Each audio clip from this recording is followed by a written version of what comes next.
nous en étions aux Aryas. Alors, que veut dire le terme Arya? Arya, c'est une étymologie des langues indo-européennes qui veut dire noble, seigneur.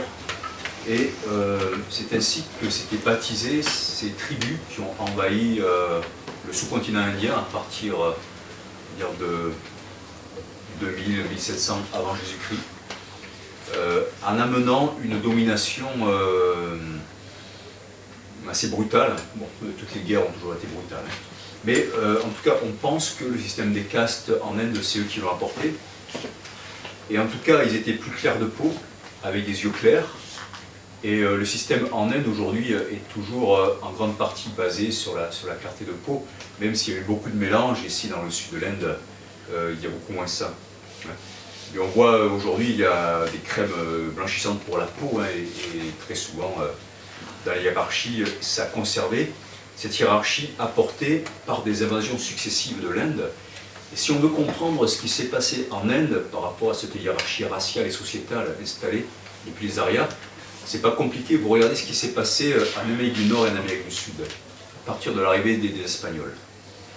On a une population blanche qui est arrivée d'Espagne, du Portugal, de France, d'Angleterre, de la Hollande un petit peu, hein, et qui a conquis 2 continents en quelques décennies, en y établissant une loi de fer, l'esclavage, en se demandant si les peuples conquis avaient une âme, en les empoisonnant, les trompant, les massacrant, etc. etc.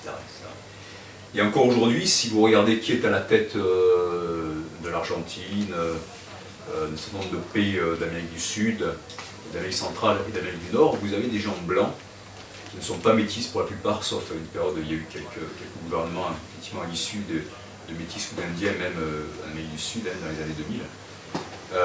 Et ce sont finalement toujours les conquérants qui se marient entre eux, qui sont à la tête du pays, qui exploitent les autres, qui les ont mis dans des réserves, après les avoir massacrés, et avec cette hiérarchie très très nette, hein, qu'il y a entre, mettons, les WASP aux États-Unis, White Anglo-Saxon Protestants. Donc on a la couleur, le peuple, hein, les anglo-saxons, et la religion, White Anglo-Saxon Protestants. Voilà. Eh bien, en Inde, c'est ce qui s'est passé en Amérique du Sud avec Sa Majesté, la très catholique Isabelle. C'est ce qui s'est passé aussi. Un peuple blanc, catholique, l'oppression des Indiens, etc. Voilà. Donc c'est ce qui s'est passé en Inde, sauf que ça ne s'est pas passé il y a 500 ans. Ça s'est passé il y a 3500 ans ou il y a 4000 ans. Et c'est toujours ce système qui perdure en grande partie. Donc ça aussi, c'est un grand enseignement, hein, de comprendre cela, pour nous voir nous-mêmes aussi à travers ça, et ce qu'on a instauré sur plusieurs continents. Et donc les Aryas, selon des chercheuses comme Marija Gimbuttas, qui était une chercheuse lituanienne et qui enseignait à Chicago, je crois, ont aussi amené un système religieux patriarcal qui a remplacé la religion de la grande déesse par une religion du père, de l'homme, et qui du coup a contribué à peu près en même temps qu'arrivait le monothéisme judéo-chrétien, en plusieurs vagues, hein, ou d'autres, finalement, à une représentation de Dieu masculin, avec une dévalorisation de la femme, du corps et de la nature, ce qui était beaucoup moins le cas bien avant. Donc ça, c'est un système patriarcal qui a été mis en place, on va parler tout à l'heure avec les lois de Manu. Et donc tout à l'heure je parlais de l'ADN et de la génétique parce que en même temps que l'imposition d'une langue issue de la famille indo-européenne, les Aryas, on s'en est rendu compte par les analyses génétiques, ont aussi transmis le nom du père, souvent, et puis un ADN plus spécifiquement masculin. C'est-à-dire que ce que ça montre, la conquête de l'Inde, comme les analyses génétiques d'autres populations conquises, et ça malheureusement on le sait, hein, mais c'est toujours bon de le rappeler même si c'est douloureux, c'est qu'un peuple conquérant va exterminer les guerriers et puis prendre les femmes pour reproduire sa race. Voilà. De la façon la plus brutale qui soit. Et c'est comme ça qu'on s'aperçoit qu'effectivement il y a un ADN beaucoup plus ancien transmis par la femme dans ces pays-là, hein, alors que l'ADN transmis par l'homme est un ADN de souche moins récente en Inde et dans d'autres pays, liées au conquérant. Donc le débat sur les Indo-Européens, c'est très sensible. Parmi les messages que l'on nous envoie, donc on a un peu évoqué le sanskrit, c'est la question des langues indo-européennes. Aujourd'hui, la question de l'origine des langues indo-européennes, c'est un débat où il y a une autocensure de la part des chercheurs en linguistique parce que ça a amené à des récupérations fascistes, faisant de hiérarchie parmi les races, etc., au XXe siècle. Et Max Müller, qui parlait des langues indo-européennes au XIXe siècle, ne faisait absolument aucune hiérarchie à l'intérieur des races. Il ne considérait pas que le fait de parler une langue qui se serait rapprochée d'un hypothétique indo-européen primitif, ça n'assurait d'aucune façon la supériorité de quelque peuple que ce soit. Les Allemands parlaient de langue indo-germanique. Après, ils ont pris le terme indo-européen. Et donc, il y a un chercheur français qui s'appelle Jean-Paul Demoule qui a écrit un livre s'intitulant « Mais où sont passés les Indo-Européens ?» Donc on voit au titre qu'il est très ironique. Donc j'ai eu une interview de Jean-Paul Demoule par un agrégé, et en fait, le problème c'est que ces arguments par rapport au fait qu'il n'y a pas de langue mère indo-européenne, moi je ne sais pas s'il y a une langue mère, mais en tout cas la question est intéressante. Il y a quand même eu une diaspora des peuples, il y a longtemps, avec beaucoup de choses qui en témoignent. Il donne des arguments spécieux, c'est-à-dire il dit, par exemple, on voit bien, il y a une langue latine de base avec l'Empire romain, et on voit qu'aujourd'hui le français, l'espagnol, le portugais, le roumain, tout ça sont très proches, parce qu'il y a une langue racine qui est le latin. En fait, il compare ce qui n'est pas comparable, puisque à l'époque où il y avait les Indo-Européens, qui faisaient leur migration vers l'Est et l'Ouest, il y a des milliers et des milliers d'années, 2000 ans avant Jésus-Christ, 3000 ans avant Jésus-Christ, en fait, il n'y avait pas d'empire centralisé, comme l'Empire romain. Il n'y avait pas de route commerciale pavée et empruntée par tout le monde, comme dans l'Empire romain. Il n'y avait pas de livre fondateur comme la Bible, en latin et en grec, qui a conditionné toutes les autres langues. Il n'y avait pas... ça s'est fait sur une période beaucoup plus longue, sur des milliers d'années. Il n'y avait pas une religion instituée parmi les Indo-Européens. Les peuples n'avaient pas de relation entre eux. Donc il est tout à fait normal que les langues indo-européennes se soient beaucoup plus progressivement distinguées les unes des autres parce que les gens n'avaient pas de rapport entre eux, parce qu'il n'y avait pas d'écrit, parce qu'il n'y avait pas de centralisation, parce qu'il n'y avait pas, etc., etc., etc. Donc j'ai été extrêmement surpris des arguments complètement fallacieux, de la comparaison fallacieuse d'un universitaire publié d'un ouvrage comme ça, présenté comme autorité le point final à la question sur les langues indo-européennes, alors que c'était totalement illogique ce qu'il disait. Voilà. Et indigne de n'importe quel enseignant. Bon. Donc ça rejoint ce que je disais tout à l'heure par rapport aux règles qu'il y a à l'histoire.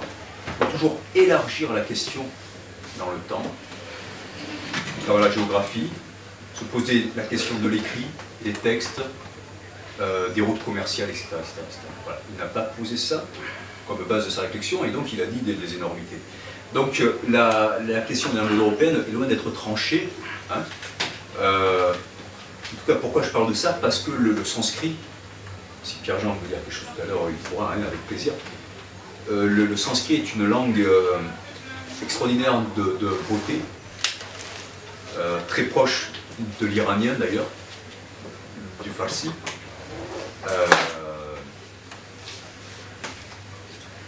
Et à travers laquelle aussi on peut retrouver la mémoire de certaines choses par sa grammaire, par l'étymologie, où on trouve des éclats, des choses entières qui ont trait au latin, qui ont trait au grec. Là, tu fais une citation dans ton chapitre sur le sanskrit, c'est William Jones, que moi aussi je fais, là il y a une redite, mais c'est pas grave parce que c'est important.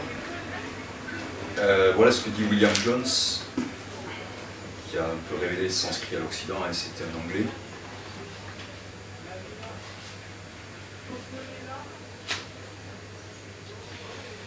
En 1786, la langue sanscrite, quelle que soit son antiquité, est d'une structure admirable, plus parfaite que la grecque, plus ample que la latine, et plus exquisément raffinée qu'aucune des deux, mais ayant envers chacune d'elles une affinité plus forte, tant dans les racines des verbes que dans les formes de la grammaire, qui n'ont pour ouate d'avoir résulté par accident.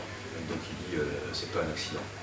si forte en vérité, cette affinité, qu'aucun philologue ne les pourra examiner toutes trois sans croire qu'elles ont surgi de quelque source commune qui peut-être n'existe plus. Donc là, quelques mots courants que tu cites Pierre-Jean, pour lesquels la parenté est évidente. Mater, racine sanscrite, donc mater en latin, mère, mother en anglais, Mutter en allemand, Pitre, le père, pater, père, Vater, Vater, Durit, daughter, donc c'est la fille, hein, et Manu, qui veut dire homme, men, mensch, etc. Et même chez les gitans, les manouches, hein, qui veut dire les hommes, les manouches qui viennent d'elle. Voilà. Donc c'est une langue extrêmement belle, c'est une langue aussi extrêmement discriminatoire. Malheureusement, la beauté est souvent utilisée pour être discriminatoire, mais bon, c'est pas la faute de la langue. Pourquoi discriminatoire? Parce que c'est une langue très difficile à apprendre, très subtile. Elle était réservée aux brahmanes. On disait que celui qui entendait les Védas, si un intouchable entendait les Védas, il fallait qu'on lui coule du plomb fondu dans les oreilles, et que s'il prononçait les Védas, il avait la langue coupée. Voilà. Et donc c'était en sanskrit. Et c'est très dur à mémoriser, c'est très subtil tout ça, donc c'est une langue très discriminatoire, parce que celui qui ne la parle pas comme il faut, tout de suite on voit qu'il n'est pas de la caste, hein, et que donc il n'a pas le droit de la parler, et voilà, il est directement démasqué. Donc on se rend compte que la difficulté d'une langue est aussi une façon très bonne de discriminer, et l'orthographe française, par certains côtés, en est humaine. Tout ça aussi en anglais.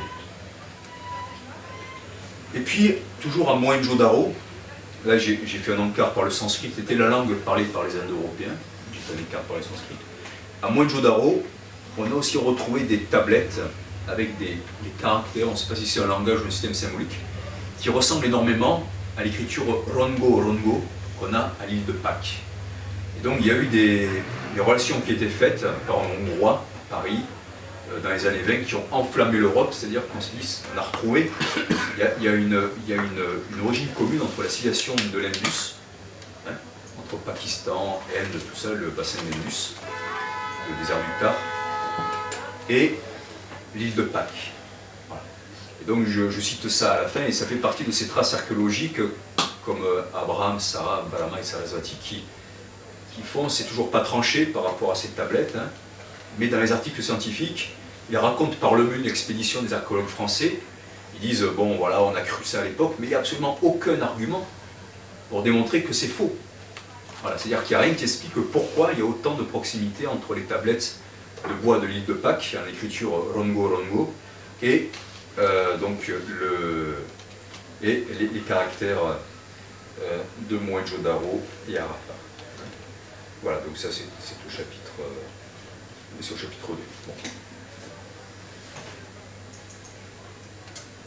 Je passe sur le sacrifice du cheval très rapidement, hein, bon, qui était un des plus grands sacrifices védiques dans les Védas, quelque chose de complètement barbare, mais symboliquement le sacrifice du cheval correspondait à sacrifier ce qu'on avait de plus important. Il y avait tout un rituel, et on s'aperçoit dans le symbolisme de la mythologie celtique et dans les sacrifices réels, même en Angleterre, à travers les grands chevaux blancs ou à travers les mythes de fin du monde, ou les prophéties de fin du monde qu'on a dans le christianisme, dans la religion perse et les prophéties qu'on a aussi en Inde, que le retour du cheval blanc, hein, est quelque chose qui rejoint le christianisme avec le retour du Christ sur un cheval blanc, l'hindouisme avec le retour de l'avatar Kalki sur un cheval blanc, et les Perses avec le retour de Mitra sur des armées de chevaux blancs.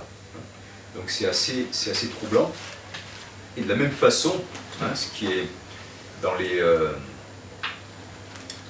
assez troublant dans la culture indienne, on y reviendra, ce sont les avataras, c'est-à-dire les descentes, les incarnations de Vishnu, et le lien qu'il peut y avoir par rapport au Christ, par rapport aux prophéties chrétiennes. Ensuite, le chapitre 4 parle des lois de Manu, c'est le code civil indien. Les lois de Manu, c'est tout ce qui fixe les récompenses, les châtiments, l'impureté, les lois, tout ce qui est légitime de faire, etc.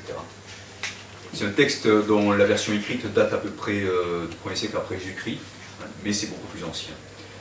Donc à travers les lois de Manu, on fait vraiment un retour aussi à nos lois occidentales, à l'Ancien Régime par rapport aux castes, les trois États, on s'aperçoit que Manu, en fait, c'est le même personnage que Noé, puisqu'il survit à un déluge grâce à un poisson qui lui apparaît, qui lui construit une arche. Ça, c'est en Inde, depuis très longtemps. Il y a une histoire de déluge, donc, qui rejoint aussi le dieu Mananan Maklir, le dieu de l'eau, le dieu de l'océan, chez les Celtes. Donc là aussi, ça permet de faire des ponts entre le monde biblique, les Celtes et l'Inde, avec les mêmes noms, les mêmes légendes. Donc c'est le personnage qui va dicter les lois de Manu.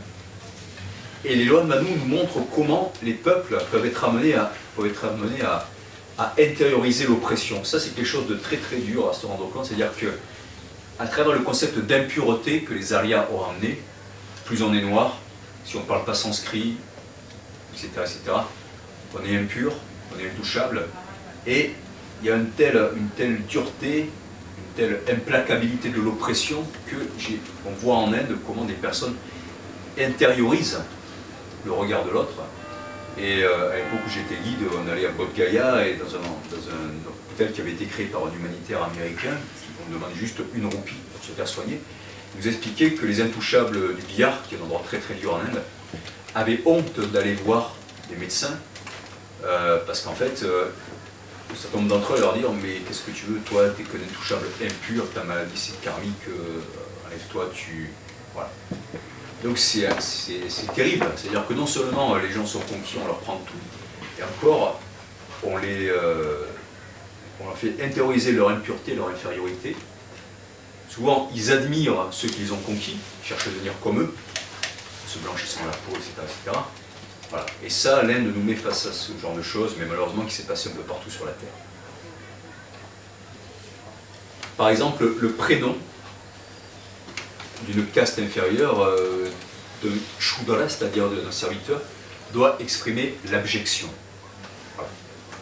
C'est-à-dire qu'on va l'appeler à la naissance, ce serviteur, enfin celui qui naît dans la caste des serviteurs, issu des peuples conquis, on va l'appeler d'un nom qui signale qu'il est intouchable. Voilà. Et donc son nom et sa couleur de peau toute sa vie, ça sera la signature comme quoi c'est un serviteur. De la même façon qu'il y avait des prénoms de rois, d'aristocrates, des prénoms populaires.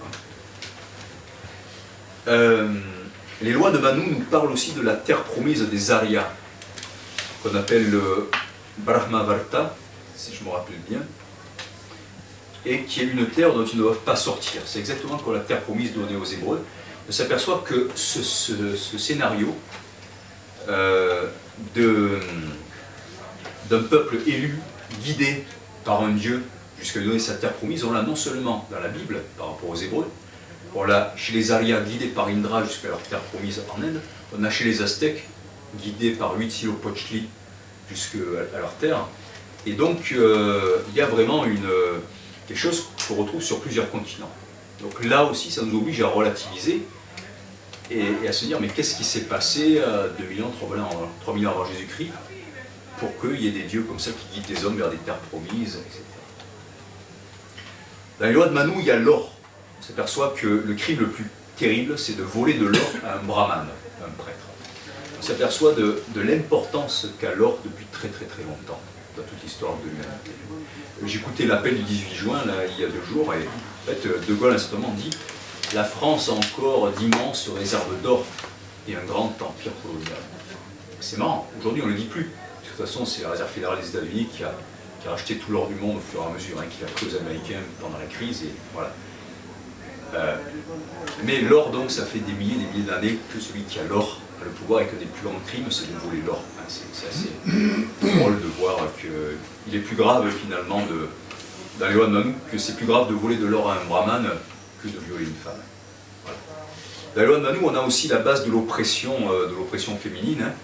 Une femme qui commet l'adultère, son corps sera découpé en morceaux et jeté à dévorer aux chiens. Un homme devra payer une amende. On a dans les lois de Manu. Alors, on passe aux Upanishads. Je ne vais pas trop en parler parce que j'ai donné une conférence l'an passé sur les Upanishads dans le cadre de la journée du yoga. Mais les Upanishads sont des textes poétiques et mystiques indiens, d'une grande beauté, ça a fasciné énormément de penseurs occidentaux, Schopenhauer, Hegel, Max Muller, Victor Hugo, j'en passe beaucoup.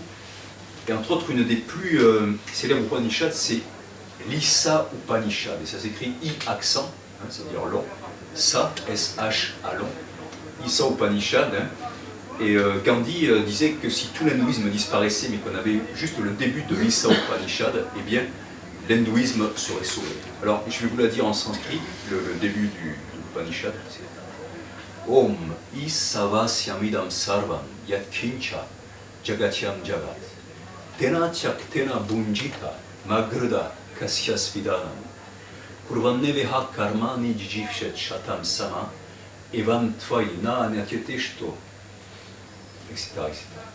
Et donc, le début d'Upanishad, dans la traduction de Jean Barène, c'est puisse le Seigneur, parce que Isha, ce qui est troublant, c'est que Isha, ça désigne le Seigneur, mais c'est aussi le nom, nous, de Jésus. Jésus, c'est Isha. Donc c'est l'Upanishad du Seigneur, et ça peut se traduire aussi comme l'Upanishad de Jésus, ce qui est assez troublant, parce qu'il y a aussi des passages dans l'Upanishad qui font vraiment penser au Christ. On dit « toi l'unique voyant, fils du Père suprême », etc. Donc ça, il y a quelque chose d'universel dans cet Upanishad. Voilà. Et donc, puisse le Seigneur revêtir toute chose ici-bas, tout ce qui se meut dans l'univers en mouvement. Et toi, contente-toi de ce qu'il t'abandonne, ne jalouse le bien de qui que ce soit d'autre. Voilà. Puisse ça continue. Et donc, Gandhi disait, si on retenait juste ça, l'hindouisme serait sauvé. Puisse le Seigneur, puisse la conscience suprême, habiter toute chose ici-bas, tout ce qui se meut dans l'univers en mouvement, et toi, ne jalouse le bien de qui que ce soit d'autre. Voilà. Donc ça suffirait à pacifier le monde. Ce qui fait pour Gandhi l'essence de l'hindouisme, c'est de pacifier le monde. La création avec l'humanité.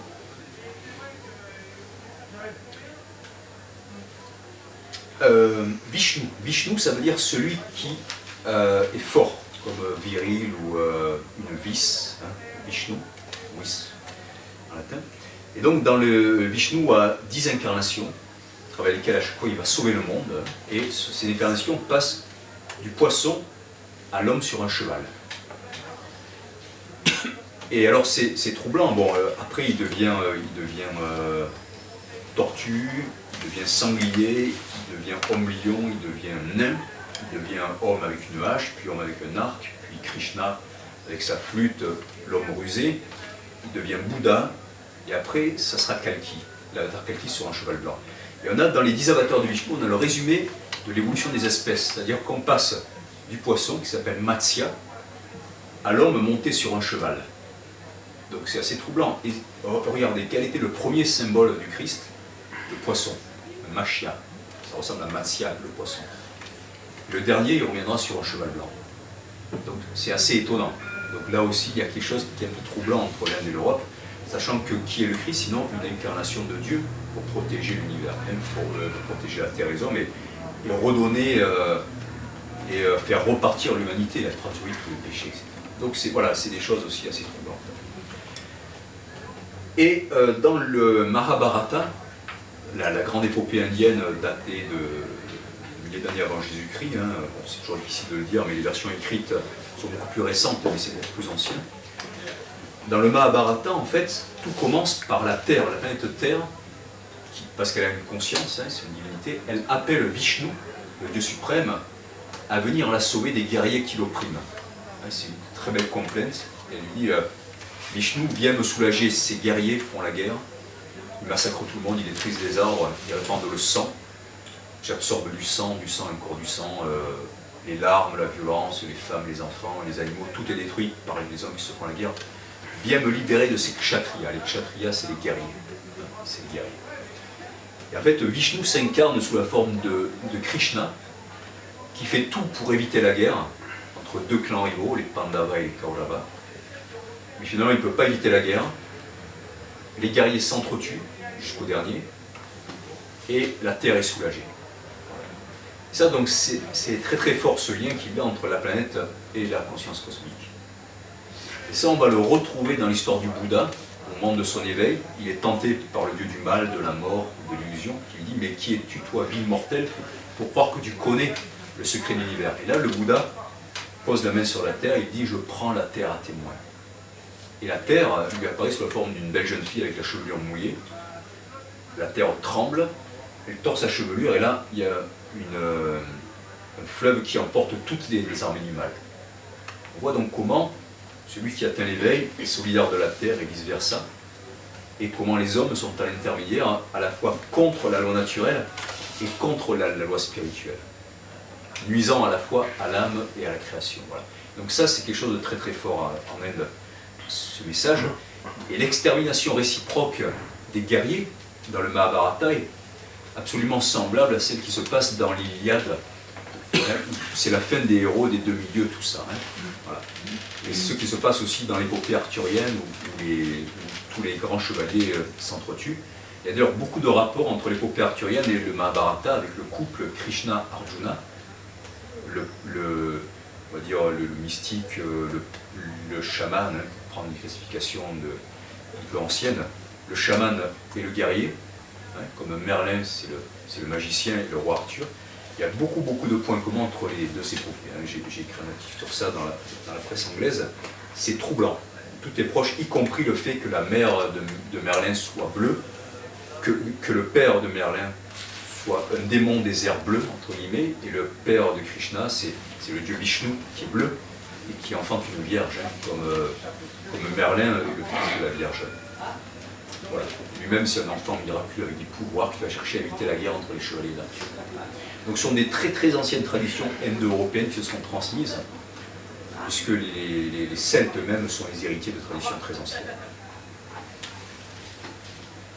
Et dans la Bhagavad Gita, qui est l'enseignement délivré par Krishna à Arjuna, qui est sur le point de renoncer au combat, et donc Krishna dit « Mais tu dois combattre parce que le sort de l'humanité est entre tes mains.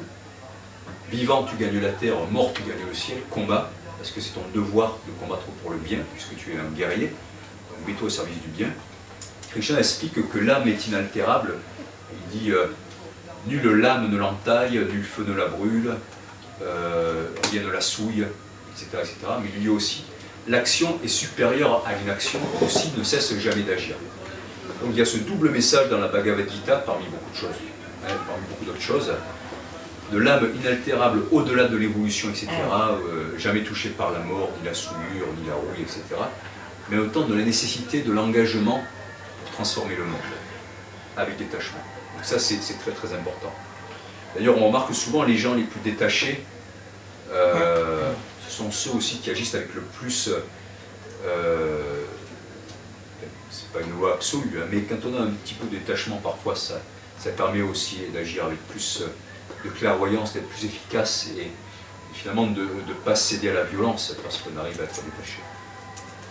Mais ce qui est intéressant, c'est que quand même Gandhi, qui était la non-violence par excellence, il avait en permanence avec lui la Bible, le Coran et la Bhagavad Gita, qui est l'enseignement d'un dieu disant à un guerrier de se jeter dans la bataille et de massacrer ses adversaires.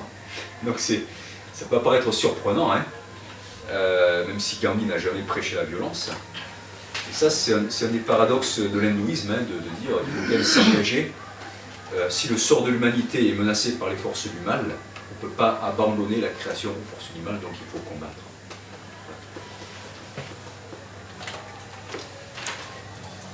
Je vais un petit peu accélérer parce que sinon on ne peut pas tenir. Excusez-moi.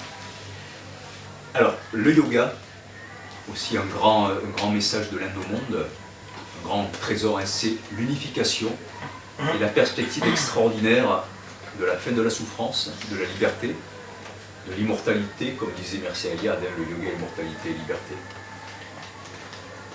La réconciliation de la raison, du corps, du mysticisme, de la moralité aussi, la célébration et le respect de la vie. Le yoga est une façon de faire la paix avec l'univers, la création, hein, et de rejoindre la source. Donc le yoga est vraiment extraordinaire. Ne croyez pas ceux qui vous disent que le yoga c'est juste une gymnastique, comme bon, soutenu, y compris des intellectuels, professeurs, et même hommes politiques que j'ai pu rencontrer, hein. Ils n'avaient jamais lu les textes. Le yoga c'est une façon de fusionner l'Atman, l'âme individuelle, avec le Brahman, l'âme cosmique, c'est marqué dans les textes depuis des milliers d'années. vous laissez pas vendre sous produit matérialiste du yoga. Le shivaïsme du Cachemire, ou tantrisme du Cachemire, proche du yoga, même s'il y a moins la question des asanas, c'est pareil.